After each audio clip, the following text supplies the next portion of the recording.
अब हम लोग बात करते हैं HTML के अंदर फॉर्म्स की। तो forms as a layman language में मैं बात करूं तो फॉर्म जब हमारे पास इंटरनेट नहीं था तब हम लोग कैसे फॉर्म को फिलअप करते थे। एक कागज़ लेते थे, ठीक है, उसमें हमारा नाम होता था, पता होता था, एड्रेस होता था, ठीक है, यही सब फ़ोटोज़ हम लोग लगाते थे और उसे किसी ऑफिस में जाके सबमिट करते थे। तो वैसा ही यहाँ भी हमारा इंटरनेट में भी फॉर्म होता है। वेब डेवलपमेंट में या फिर मोबाइल ऐप डेवलपमेंट में जाओ तो वहाँ भी आपको फॉर्म सेम चीज़ होता है, बस उसका तरीका बदल गया है, इसमें पेपर नहीं होते, ठीक है। हमारे यहाँ पे जो भी काम होता है वो डिजिटली होता है। तो वही चीज़ होता है फॉर्म, जैसे हम लोग नॉर्मली फिलअप करते हैं नाम, पता और जो भी हमारा फील्ड होता है। तो उसी तरह से हमें HTML में फॉर्म बनाने के लिए हम लोग फॉर्म टैग का यूज करते हैं, ठीक है, फॉर्म टैग का यूज करते हैं। तो यदि मैं फॉर्म लिखूं एंड ये हमारा फॉर्म बन चुका है। यदि मैं अपने ब्राउज़र को रिफ्रेश करूं तो यहाँ पे कुछ नहीं दिखेगा, बट यहाँ पे मेरा फॉर्म है।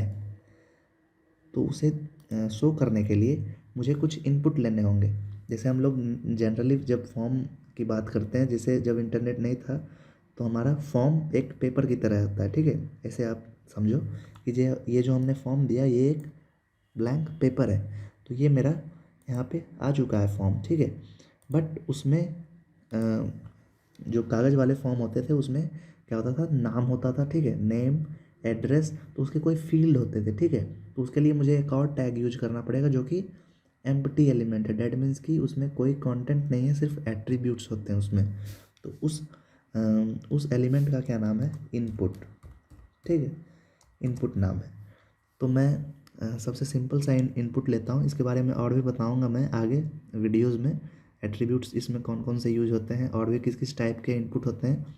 तो सबसे पहले इनपुट के अंदर जो मेन एट्रीब्यूट होता है वो होता है टाइप का। और टाइप में भी मैं यहाँ पे टेक्स्ट ले रहा हूँ, सबसे सिंपल वाला। तो यदि मैं इसे सेव करूँ, मैं इसके बारे में पूरा बताऊँगा आपको कौन कौन से एट्रीब्यूट्स होते हैं मेन इसमें। तो पहले मैंने इनपुट लिया टेक्स्ट। अब मैं जब ब्राउज़र को रिफ्रेश करता हूँ तो यहाँ पे देखो एक फील्ड आके बन गया है मेरे पास, ठीक है, ये फील्ड बन गया है। तो इसमें मैं अब यहाँ पे कुछ भी फिल कर सकता हूँ, ठीक है, कुछ भी फिल कर सकता हूँ। तो वहाँ पेपर वाले में क्या था, हम लोग पेन से उसमें लिखते थे, यहाँ हम लोग कीबोर्ड से कुछ भी हम यहाँ पे लिख सकते हैं। तो ये टेक्स्ट है इसीलिए टेक्स्ट लिखा रहा। इसमें नंबर भी हम लोग लिख सकते हैं, उसमें कोई इशू नहीं है। तो ये हमारा टाइप टेक्स्ट था। बट यहाँ पे कुछ दिख नहीं रहा है कि मुझे इसमें फिल क्या करना है। यहाँ तो कुछ भी आके कोई नंबर भी प्रिंट कर देगा, ठीक है।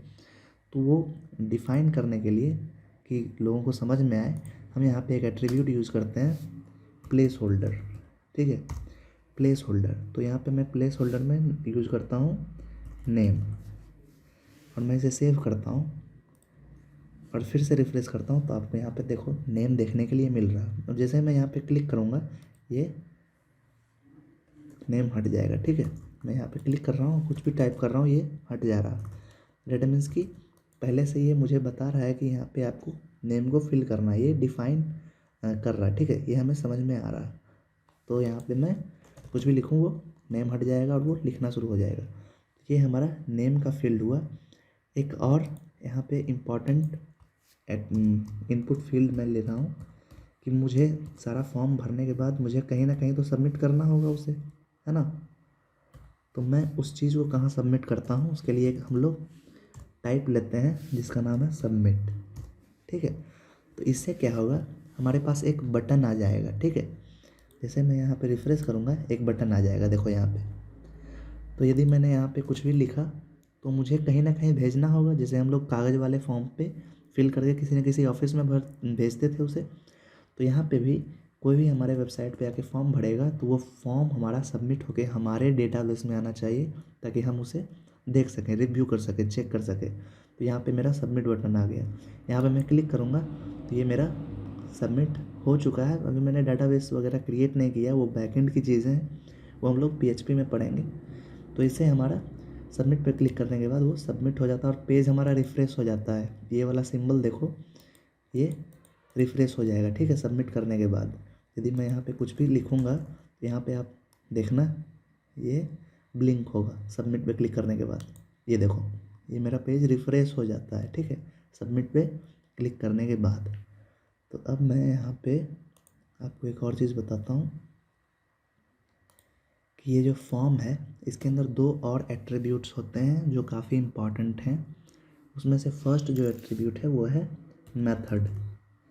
तो मेथड हमारे पास दो मेथड्स हैं, एक गेट मेथड होता है, ठीक है, गेट मेथड होता है, और दूसरा पोस्ट मेथड होता है। तो इन दोनों में से कोई भी मेथड हम लोग यूज़ करते हैं। यहाँ पे गेट का क्या मतलब होता है, तो गेट हम लोग तब यूज़ करते हैं मेथड के अंदर, मेथड एक एट्रीब्यूट है, उसका वैल्यू गेट है। गेट हम लोग तब यूज़ करते हैं जब हमें डेटाबेस से कोई चीज़ चाहिए होता है हमें अपने वेबसाइट पे शो करने के लिए। तो ये बैकएंड की चीज़ें हैं, ये हम लोग पढ़ेंगे। और एक हम लोग यूज़ कर सकते हैं इसमें पोस्ट। तो पोस्ट कब यूज़ करेंगे, जब हमें सारे यूज़र ने अपना डाटा भर दिया, नाम भर दिया, ठीक है, अपना एड्रेस भर दिया, अपना पासवर्ड दे दिया, और उसे हमें अपने डेटाबेस में सेव करना है, डेट मीन्स पोस्ट करना है, तो हम लोग पोस्ट यूज़ करेंगे। अब हमें अपने वेबसाइट पे कुछ डाटाबेस से शो करवाना है तो हम लोग पोस्ट नहीं बल्कि गेट यूज़ करेंगे, ठीक है। ये हमारा मेथड होता है। और दूसरा दूसरा जो एट्रीब्यूट होता है वो होता है एक्शन का। दैट मीन्स कि हमारा फॉर्म सबमिट होने के बाद कौन से पेज पे जाएगा। तो हम लोग यहाँ पे जो भी डालेंगे, मान लो मैंने यहाँ पे google.com लिख दिया, ठीक है, google.com। तो जब मैं सबमिट पे क्लिक करूँगा तो वो मेरा google.com पे चला जाएगा, ठीक है।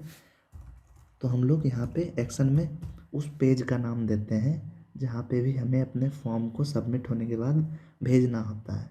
तो ये दो एट्रीब्यूट्स फॉर्म के अंदर होते हैं, काफ़ी इंपॉर्टेंट है। तो अगर जो मैं यहाँ पे कुछ भी ना दूँ, ठीक है, मैं यहाँ पे कोई भी एट्रीब्यूट ना दूँ, तो बाय डिफ़ॉल्ट फॉर्म में एक्शन जो होता है, जिस जिस भी पेज में हम लोग ये फॉर्म को क्रिएट कर देते हैं, ठीक है, बाय डिफ़ॉल्ट वही पेज आता है। जैसे मैं एक्शन में अभी मैंने बताया कि एक्शन में हम लोग क्या देते हैं, उस पेज का नाम जहाँ पे भी हम लोग को यूज़र को सेंड करना है। तो मैंने गूगल का एड्रेस दिया था, तो यदि मैं इसको ना दूँ तो ये बाय डिफ़ॉल्ट वही पेज ले लेगा जिसके अंदर ये फॉर्म क्रिएट है। मान लो index.html, तो उसी के अंदर ये रहेगा by default. By default method कौन होगा, मेथड तो हमने, ठीक है, मेथड तो मैंने यहाँ पे डिफाइन करने के लिए बताया आपको, गेट और पोस्ट होता है। तो यदि मैंने कुछ भी नहीं दिया है तो वो बाय डिफ़ॉल्ट गेट होता है, ठीक है। एक्शन बाय डिफ़ॉल्ट वही पेज होता है और बाय डिफ़ॉल्ट मेथड क्या होता है, गेट होता है। तो इतना भी फॉर्म के बारे में है। इस तरह से हम लोग फॉर्म बनाते हैं। काफ़ी सारे टाइप हैं इसके, टेक्स्ट, सबमिट, ईमेल, पासवर्ड, काफ़ी टाइप है। मैं सबको एक एक करके अगले वीडियो में बताऊँगा, ठीक है। बट अभी हम लोगों ने जाना कि फॉर्म को कैसे क्रिएट करते हैं, ठीक है। That's it.